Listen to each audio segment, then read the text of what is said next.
அது மாதிரிதான் இந்த திராவிடன் ஒவ்வொரு நேரத்தில் ஒன்று ஒன்றா பேசுவான். இத்தனை ஆண்டுகள் இப்பதான் முருகனே அவங்களுக்கு கண்ணுக்கு தெரியுது. அவர் நேற்று தான் வந்து பழனியில வேலோடு உட்கார்ந்த மாதிரி முருகன் பெருவிழா நடத்துறது யாரு? தீபம் நல்லெண்ணெய்.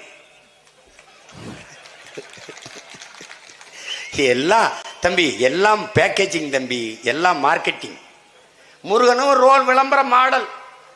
எப்படி? இந்த அனால்ஜினை போட்டினால் உடனடியாக தலைவலி நீங்கிவிடும், இந்த சாம்பு போட்டினால் முடி கடகடக என்று பறக்கும். அது மாதிரி முருகன் இவங்க தீபம் நல்லெண்ணெய்க்கு ஒரு மாடல். That's all. ஏஜென்சி யாரு? திராவிட முன்னேற்ற கழகம். ஏஜென்சி பிரதிநிதி யாரு? ஆனையா சேகர் பாபு. முருகன் விழா மாநாடு நான் கூட நின்ற பயங்கரமா பக்தியில் நடத்துறாங்கன்னா 50,000 பேருக்கு அதிகாலையில் வெதுவெதுவென்று இட்லி பரிமாறப்பட்டது, 5 வகை சட்னி கொடுக்கப்பட்டது, சுடு சுடு சாம்பார் ஊற்றப்பட்டது. முருகன் திருவிழாப்பா.